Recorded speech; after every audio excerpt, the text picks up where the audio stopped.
Saudara dan saudari yang terkasih, Salam, selamat berjumpa dengan Renungan Harian Iona, Inspiration of New Apostolic. Kiranya damai sejahtera Tuhan Yesus Kristus senantiasa menyertai kita.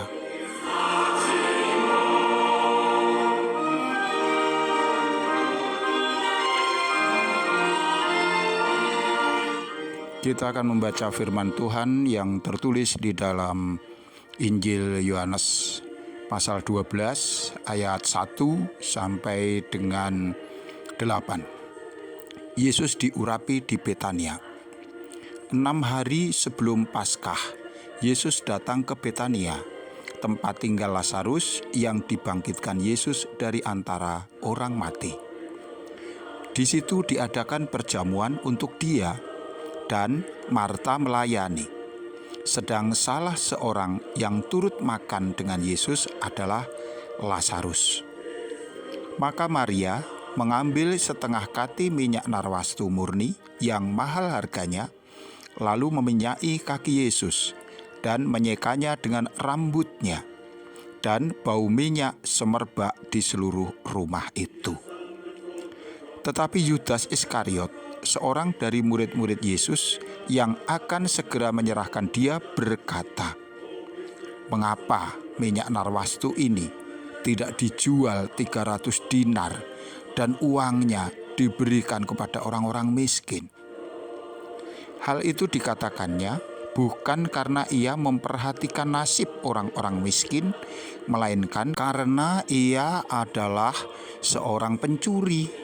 Ia sering mengambil uang yang disimpan dalam kas yang dipegangnya. Maka kata Yesus, "Biarkanlah dia melakukan hal ini, mengingat hari penguburanku. Karena orang-orang miskin selalu ada padamu, tetapi aku tidak akan selalu ada padamu."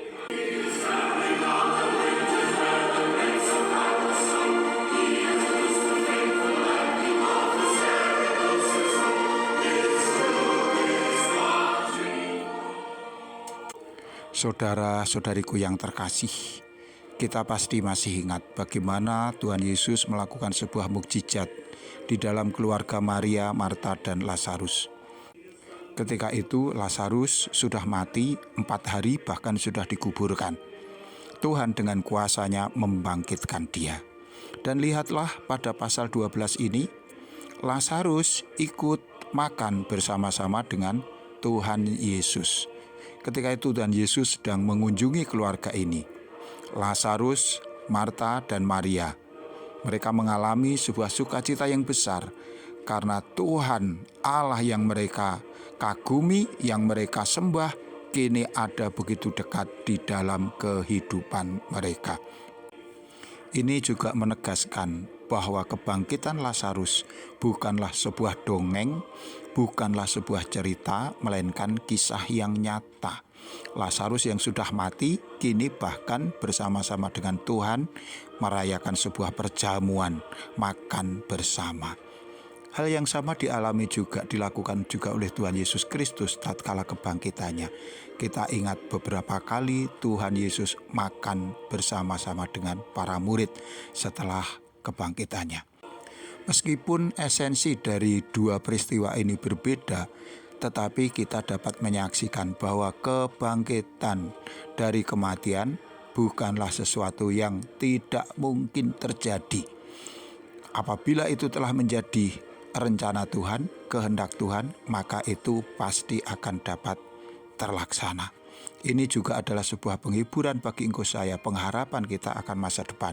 Kita akan dapat mengalami sebuah kebangkitan, bukan hanya menyandang tubuh yang fana sebagaimana kebangkitan yang dialami oleh Lazarus, melainkan kebangkitan yang dikaruniakan kepada engkau dan saya nantinya adalah kebangkitan sebagaimana Tuhan Yesus Kristus, di mana kita dikaruniakan tubuh yang baru, tubuh yang mulia, tubuh yang tidak lagi menjadi tua, tidak lagi menjadi sakit, tidak lagi menjadi lemah, melainkan tubuh yang senantiasa mulia di hadapan Allah. Kemudian dikisahkan Maria mengurapi Tuhan dengan minyak narwastu yang mahal. Mengapa Maria melakukannya? Maria tidak mungkin membuang minyak sekedar untuk membasuh kaki Tuhan Yesus Kristus. Dia juga tidak akan menggunakan rambutnya untuk menyeka kaki Tuhan.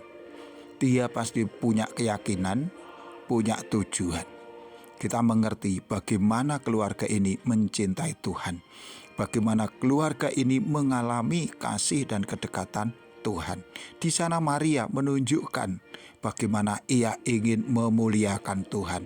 Ia ingin menyembah Tuhan, dan itu dilakukannya khususnya mempersiapkan hari penguburan Tuhan. Demikian Tuhan Yesus mengatakannya.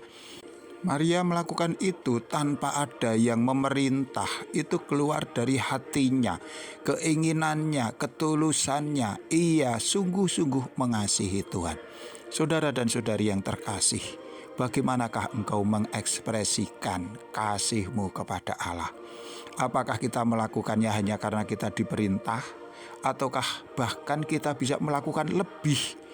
Sebagaimana Maria, kita mengorbankan sesuatu yang berharga di dalam hidup kita sebagai sebuah cara kita untuk menunjukkan bahwa kita taat, kita patuh, kita siap merendahkan diri di hadapan Allah. Apa yang menjadi kesukaan kita suatu saat bisa saja itu kita korbankan demi Tuhan. Apa yang menjadi kecenderungan sifat-sifat kita yang tidak bersesuaian dengan kehendak Allah bisa juga kita korbankan sebagai sebuah cara kita menunjukkan kasih kita kepada Allah tanpa harus ditekan, tanpa harus diperintah, tanpa harus diancam-ancam, melainkan karena kita benar-benar mengasihi Tuhan. Dikatakan juga di sana pada ayat yang ketiga bahwa bau minyak semerbak di seluruh rumah itu. Apa yang dilakukan oleh Maria yang didasarkan atas ketulusan, keinginannya yang tulus kini berdampak. Keharuman Yesus semerbak memenuhi ruangan. Ini mengisyaratkan bahwa apa yang kita lakukan dengan penyembahan kita, dengan iman kita, dengan kemenurutan kita, dengan ketaatan kita kepada Tuhan akan memiliki dampak yang baik bagi sesama kita. Kita boleh mengalami bagaimana harum semerbak penyembahan kita, harum semerbak dari iman kita, perbuatan kita yang kita dedikasikan untuk Tuhan itu juga bermanfaat, dirasakan membawa kebaikan bagi sesama kita. Apa yang dilakukan Maria sungguh mulia.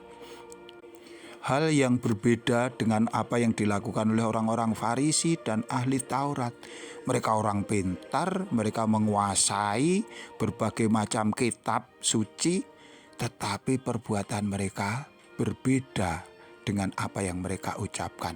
Setiap saat mereka mencari cara untuk menjebak Tuhan, mencari cara untuk kemudian mempersalahkan Tuhan, dan bahkan mereka berkeinginan untuk membunuh Tuhan. Saudara dan saudara yang terkasih, kita hendaknya menghindari sikap yang demikian, sikap yang munafik, di mana kata hati dengan perbuatan tidak sesuai.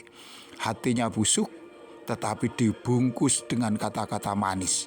Ia hanya mencari cara untuk kemudian menyengsarakan orang lain. Baiklah di dalam bergaul dengan sesama, menjumpai sesama kita dengan ketulusan. Kasih itu harus diawali dari hati nurani kita. Sebagaimana Maria, bukan seperti para ahli Taurat, orang-orang Farisi yang senantiasa mengikuti Tuhan, senantiasa berusaha dekat dengan Tuhan, tetapi tujuannya adalah tujuan yang jahat, ingin mencelakakan Tuhan, ingin membunuh Tuhan. Kemudian ketika Maria mengurapi Yesus dengan minyak narwastu yang mahal, ada seseorang yang kemudian di situ memiliki pemikiran yang berbeda. Yudas Iskariot mengatakan, mengapa minyak narwastu ini tidak dijual 300 dinar dan uangnya diberikan kepada orang-orang miskin. Saudara dan saudara yang terkasih, apa yang dikatakan Yudas adalah sebuah ide yang bagus. Daripada minyak itu dibuang, itu hilang percuma dalam sekejap. Kalau itu dijual, uangnya kan bisa menolong orang miskin. Tetapi di sana Tuhan memiliki pendapat yang berbeda. Pengurapan yang dilakukan oleh Maria adalah sesuatu yang penting bagi Tuhan. Karena itu sebuah bentuk penyembahan ketaatan. Di mana dikatakan di sana, karena orang-orang miskin selalu ada pada kamu, tetapi aku tidak akan selalu ada pada kamu. Kesempatan terbaik bagi kita untuk menunjukkan bakti kita kepada Allah, ibadah-ibadah kita hendaklah menjadi prioritas yang utama. Kita senantiasa bersyukur kalau kita bisa mengikuti kebaktian-kebaktian. Hendaknya ini jangan kemudian kita lewatkan hanya karena kita ingin melakukan sesuatu yang lain yang menurut kita itu mungkin juga baik. Baiklah, setiap saat Tuhan memanggil kita untuk kita berkumpul di dalam persekutuan ibadah, di dalam kebaktian-kebaktian. Kita ada di sana, kita prioritaskan itu sebagai sesuatu yang utama. Perbuatan-perbuatan yang lain bisa kita lakukan setiap saat. Kita tetap bisa melakukan kerja bakti, kita tetap bisa melakukan kegiatan-kegiatan sosial pada kesempatan yang berbeda.